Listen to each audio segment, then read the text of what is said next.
This video is kindly being sponsored by Togu. Hit the link in the video description below to get 1 month of Togu for free.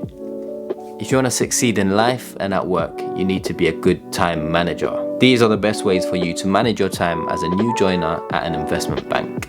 What is going on YouTube? Let's get straight to it. So if you're a new joiner or a new analyst at an investment bank, you want to split your day into 5 key segments. You've got before work, so 6 a.m. to 9 a.m, the time between when you wake up and when you actually start working, or the time when you wake up and you commute or eat breakfast. If you're working at home, it means the time you wake up until the time you start working. So that's before work, so pre-morning, let's call it. Then you've got the morning segment, so the second part, that's from 9 a.m. to like 12 p.m. Then you've got the afternoon, 12 p.m. to 3 p.m. Then you've got late afternoon, 3 p.m. to 5 p.m, 6 p.m, 7 p.m, depending on how long your hours are. And then you've got the evening, so 7 p.m. onwards up until 11 p.m. or midnight, up until when you retire for the day. And the reason why you want to split your day up into these 5 segments is because you're going to be bucketing the various tasks and where you work into each of these different segments. You, as a new joiner, need to understand your role or what's expected of you as a new analyst. Your work as a new joiner is mostly going to consist of desk work, things such as working on meetings, pitch books, liaising with different clients, liaising with different stakeholders within the organization, project managing, so on and so forth. And then the next type of work that you're going to be responsible for doing is developing your technical expertise.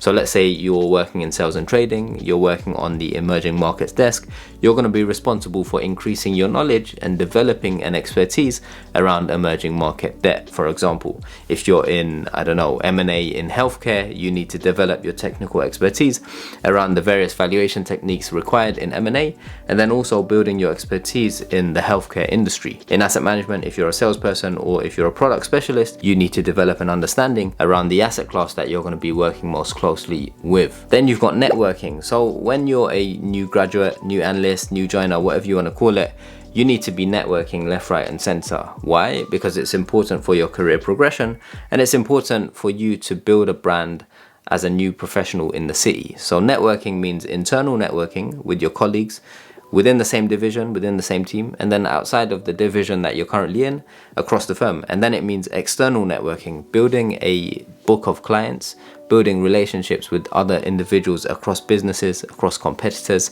across client offices, so that you have an extensive network of people outside of your office, because one day you might want to leave your firm or you might move on, and so it's always good to have a network that you can kind of touch base with and connect with. And then last but not least, you've got shallow work / personal interests. So you've got desk work, you've got developing your technical knowledge, you've got networking, and you've got your shallow work / personal interests. And it's important to bucket all of these into the different 5 segments so that it allows you to be a better time manager and get more done. All right, let's start bucketing each of these types of work into the different segments throughout the day. So if we start with shallow work, which includes things like emails, ad hoc phone calls, and then your personal interests and hobbies.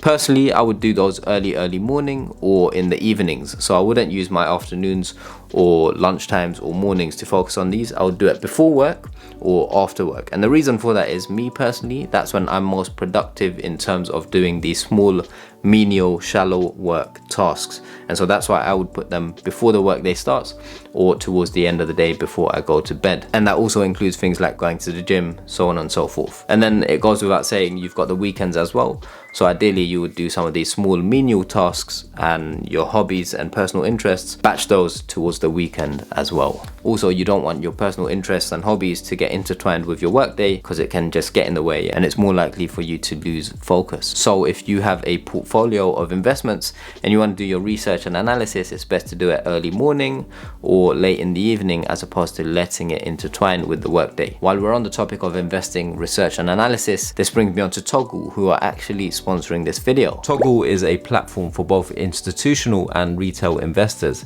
and it leverages AI, artificial intelligence, to help you get unique insights to allow you to invest better. Togu helps active investors, both professional and retail. As long as a user actively follows markets and invests semi-regularly, there is a good chance they'll love the platform. Togu looks at billions of data points across millions of time series each and every day. Togu then takes the interesting data, the assets that are related to it, identifies prior times through history that milestones had been seen, and does all of the statistical analysis to identify if the assets have had a consistent response. For example, did they usually go up or did they go down? If that insight meets a certain threshold of statistical robustness, then it's considered an actionable insight. Actionable insights are not trading signals. They're intended to help investors get a sense of, all else being equal, is the security poised to go up or down given the current data landscape. Togu looks at many lenses, including momentum, valuation, macroeconomics, etc. Another feature of Togu is news insights. This uses AI, artificial intelligence, to help you decide what pieces of financial news are favorable or unfavorable for a particular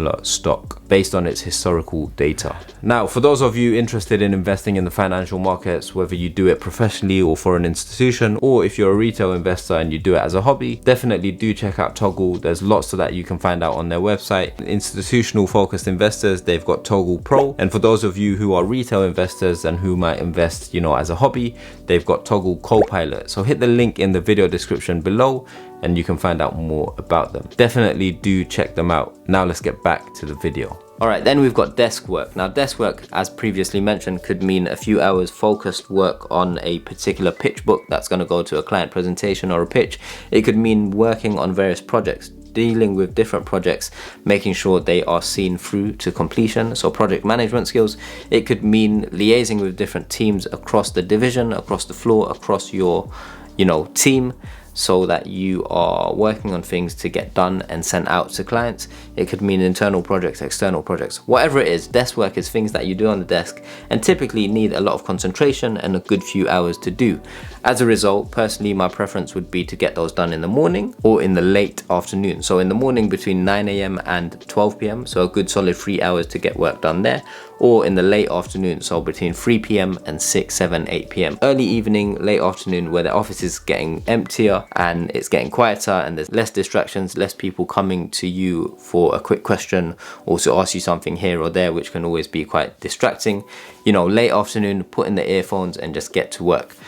Those are the times where you get a good chunk of 2-3 hours each to work on desk work, which is always useful. So then you're probably wondering, what do you do in the hours between 12 PM and 3 PM, or what's the best way to use that time?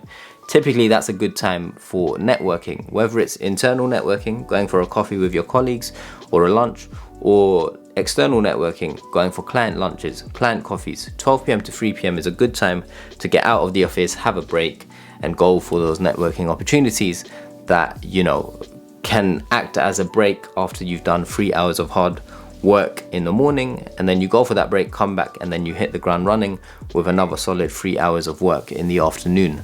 So deep work, shallow work, deep work. So when do we squeeze in our technical knowledge or time to improve our technical knowledge? This is typically done in the evenings, late afternoons, evenings after work. So an example would be for those of you who study for CFA or any financial qualifications. That's typically done after work or very, very early in the morning, and weekends as well. And the reason for that is you need to improve your technical knowledge in order to become an expert in any given subject or field. And so typically it's hard to do that throughout the workday because you've got so many inbound requests and so many things that you need to work on.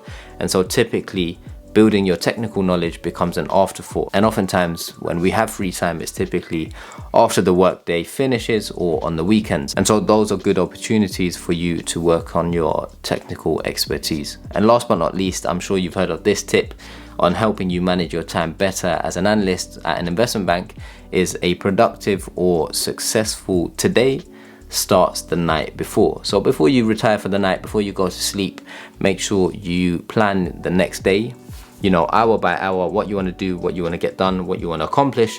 And then that way tomorrow, when you wake up, you know what you need to get done, rather than getting distracted or being all over the place. Setting a plan the night before will help you manage your time a lot better, and it actually works. So try it and let me know, how it goes for you. If I've missed anything, if you learned anything from this video, let me know in the comments down below. Make sure you check out Togu. I've linked them down below as well, and I will see you in the next video. Peace.